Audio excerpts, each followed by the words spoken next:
Can you please comment regarding Kevin Gianni's recent interview with Susan Schenk about her experiences, why she didn't do well on a raw vegan diet? Okay, let's get into it.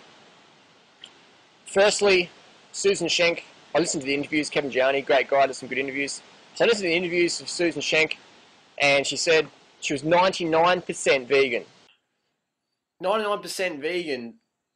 Susan Schenk's starting to sound like Leah Keith, the lady who says, I was a vegan for 20 years, but I binged on eggs and dairy every chance I got. Hey, just to clarify, vegan means you're a vegan. Doesn't mean you go and eating burgers and beef burgers and eggs on the side and call yourself, well, I'm mostly a vegan. And then when you run into problems, you blame plants, but you're eating animal products anyway. So you weren't even a vegan. So that's like me saying, I was in Australia and I had a bit of a problem with customs, but I was in New Zealand. You know what I mean? You either were vegan or you weren't. Please be accurate, people. Please be accurate. That means, but I think if you want 100% results, it's good to do things 100%. It's just like saying I had a car accident and I was 99% on the right side of the road. Next point is Susan said she had a high carbohydrate diet, but if we look at what Susan actually did eat, it was a very high fat diet. There was lots of nuts, lots of seeds, lots of oil, lots of green vegetables, and very, very low in fruit, aka a very high fat diet, a low carbohydrate diet. So it doesn't matter if you're a vegan or a raw vegan or vegetarian or eating McDonald's, if you eat a high fat diet, you're going to go downhill eventually. So this is Susan's daily diet, the high fat diet that I said. And here, Susan said she's eating a high carbohydrate diet. Susan's daily diet. This is from page 32 of her book. I start the day with green juice mixed with cayenne pepper to wake me up. It works as well as caffeine without the downside. Or a super smoothie with kale, orange juice, 1 banana, 2 tablespoons of bee pollen, 1 pinch of cayenne pepper, and 4 tablespoons of cacao nibs. I would be off my face if I'd ate that. Okay, next snack. She loves her chocolate. The snack recipe includes peanut butter chocolate cups and peppermint patties. Ingredients include cacao, coconut butter, agave or honey, peanut butter, dehydrated coconut, mint extract, etc. Lunch is a salad with minimal or no dressing. Sometimes add soaked olives or dehydrated sunflower seeds. Dinner is a raw soup with raw soup. All recipes include salt, spices, avocado, nuts, or olive oil, sometimes more than one. Or Susan eats leftover gourmet dishes she has from around the weekend. Occasionally she just has an avocado or a couple of pieces of produce. So that's fat for breakfast, fat for lunch, fat for snacks, fat for dinner, with a few stimulants in there from the cacao and the cayenne pepper. So no wonder Susan Schenk said when she was on a 99% vegan diet, she experienced mental fog, fatigue, irritability, and depression, and her binge-prone tendencies that made her want to eat a caloric-restricted diet. And I don't blame her, because I couldn't survive on that high-fat, stimulant, low-carb, fruit-phobic diet. I'd go crazy as well. So I don't blame her for failing on that. Nobody can live on that diet. This is insane. It's dangerous. It's a dangerous diet, and no wonder people are going, I did a raw vegan diet, 99%, and I went AWOL, mate. It's like, yeah, you will when you're eating so much fat. Plant fat's better than animal fat. It's better than cooked, but it's still, you don't want to have too much of it. Lots of carbohydrates from sweet fruit, and that is the secret to a raw vegan diet, not this fruit-phobic, drug-dependent, fatted out, or Hollywood craziness. And Susan Schenk quoted a study done by Stanley Bass. Stanley Bass put some mice on a fruitarian diet, and the mice went crazy and ate each other, and they ate the brains of their fellow mice compatriots. And Stanley Bass formed the conclusion that a fruitarian diet isn't good for humans. And Susan Schenk said, that makes no sense at all. But why? Because mice and rats, they're carnivorous, they'll eat each other. So to conclude that humans can't be fruit eaters because mice can't is make the same conclusion that humans should eat other humans because mice eat other mice. It makes no sense at all. If you look at the amino acid requirements of a mouse or a rat, they require 10 essential amino acids. Humans only require 8 essential amino acids. Next point, Susan said she had to eat eggs because she had low B12. But she never had a B12 levels tested before she went on this 99% vegan diet. So it's, it's like me saying, I left my wallet at someone's house, and when I got the wallet back, there was some money missing. And then someone says, well, how much money was in there to start with, Harley? And I'm like, I don't know, but I think it must have been a lot of money. You know, it's like saying, oh, I've got B12 deficiency, but I didn't have it checked beforehand, but I must have been okay before. I've got friends who eat raw animal products every day, almost every meal, and we've checked their serum B12, and it's always been low. We've checked their homocysteine, some of them, and it's always been high. So if raw animal products cured B12 deficiency, then we wouldn't see people with B12 deficiency who eat raw animal products, but we do. We see it a lot. Also, Susan Schenk in the photo, she's holding bananas.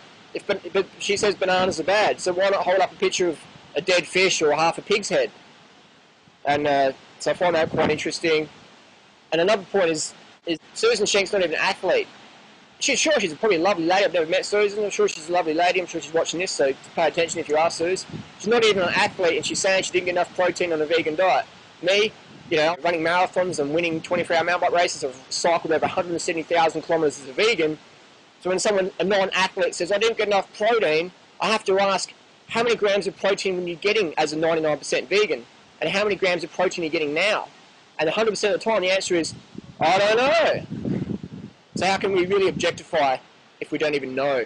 Another thing I find is that when people do drugs, you know what I mean, like cacao or ayahuasca or smoke a lot of the bongs, I think their mental clarity in giving health advice is a bit skewed. So I say, if you want to give health advice, great, but put down the bongs, put down the magic mushrooms, put down the acid trips, put down the ayahuasca, put down the peyote, and all these things, and start clarifying your brain rather than being on a drug high before you give health advice. And that's my little secret there. So again, just because someone eats meat or does drugs doesn't make them a bad person. You know, my mum eats meat, I still love her. But the reason why I'm speaking out about this is because I want people to get the right information when they go on a plant-based diet, so they don't end up doing a Susan Schenk and doing a 99% vegan and doing a high-fat diet when they think they're doing low-fat and just hitting rock bottom. Another point is Susan believes in breatharians. You know what I mean? So once you believe in breatharians, you're going downhill already. There's no such thing as breatharians. People say, Harley, what about Jas Machine? It's like Jas Machine got debunked on 60 Minutes in Australia years ago. You know, Wiley Brooks says eat Big Macs and drink Diet Coke. Just visit his website. So breatharianism's BS. Absolute BS. It's just another form of anorexia in the health food movement. So that's my advice, is take advice and people getting the results you desire. If you want to be a fit, healthy vegan or raw vegan, take advice and fit, healthy, raw vegans versus people who are doing drugs, who are 99% vegan, or who are vegetarian vegans, and whatever that means. Again, you know, it's just take advice from the people getting the results you desire, and judge by results, not by theory. And some people say, Harley, you shouldn't judge people. You should just be accepting and just be quiet and just stand there and say, yay, you know, just whatever. I say, no, I'm not going to do that. I'm going to judge because I expect people to judge me. I judge others. Judging is an innate human desire. If you don't judge, you die. And people who say they don't judge, that's BS. They're either lying or they're boring. So I say judge, question what's encouraged, and just look closely at what people are doing, you know what I mean? Ask for objective information versus subjective. So Susan said to Kevin Jani, she talks about how she craved eggs and she ate them for B12. And then Kevin Jani says, did your B12 levels go up? And Susan Schenk says, no. Interesting, that one. Susan says we've been eating meat for 2.5 million years. Well, how come you can't just walk up to an animal and bite it in the face like a real carnivore can?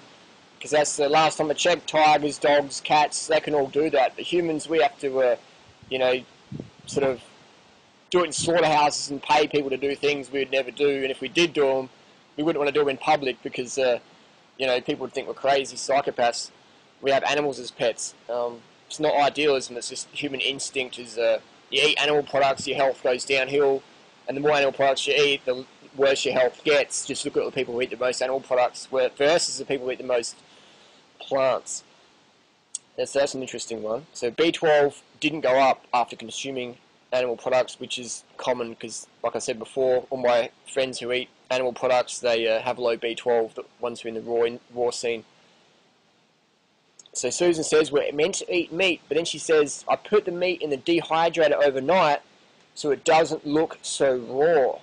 Last time I checked, tigers, cats and dogs didn't have to do that one. Again, Susan says she ate a 99% vegan diet and got a B12 deficiency, but she's 99% vegan. Interesting. She never had her B12 levels checked before she started her 99% vegan diet. So, you know, who knows what we can think. And she says, Susan says, I felt a lot of brain fog and my memory was going downhill. No wonder, Susan. Look at the high-fat diet you're eating. It was full of stimulants from the cacao and cayenne pepper. It's definitely going to make your brain foggy because your glycogen is going to be so low from your glucose-exhausted diet. What else have we got here? Susan Schenk says that 99% of the fresh produce in the United States is irradiated. I don't know about that one. I mean, I just cringe when I hear breatharian wannabes who flopped on a high-fat diet that was 99% vegan, giving advice to others on how to do a raw vegan diet. It just makes me cringe. It's like me giving advice how to drive a Formula 1 car when I'm driving a golf buggy.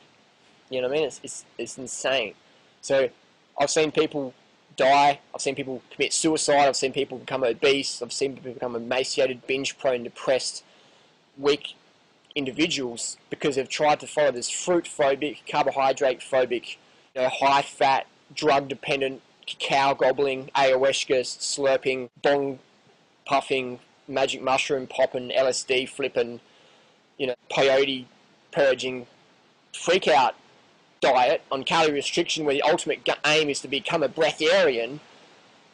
You know, I got to say something, you know, because I'm sick and tired of people becoming sick and tired of these crazy fad diets where fruit's the enemy, but eat as much honey as you want and don't have to do any exercise, just sit down and eat heaps of raw meat and steak and you'll become super fit. Well, hey, you know, I advise people, look at the people in the health movement today who are the fittest and, you know, the strongest. And what are they? They're the raw vegans, the vegans, people on veganbodybuilding.com, or, you know, myself doing all the bike races, or Mike Arnstein doing all the running races, and Scott Spitz and Scott Jurek, the ultra marathon vegan athlete. If you want advice, take advice from people like us, and versus the people who are sitting around smoking bongs all day, selling you bullshit, and telling you to calorie restrict. It's insane. So again, everyone's nice. I don't believe in evil people. I just believe in bad choices. So I want to give advice to people so they can make good choices. Because again, I believe everyone's deep down is a great person. And you know, if I'm going to point the finger, I'm going to offer the other hand as some help. So I always want to help people.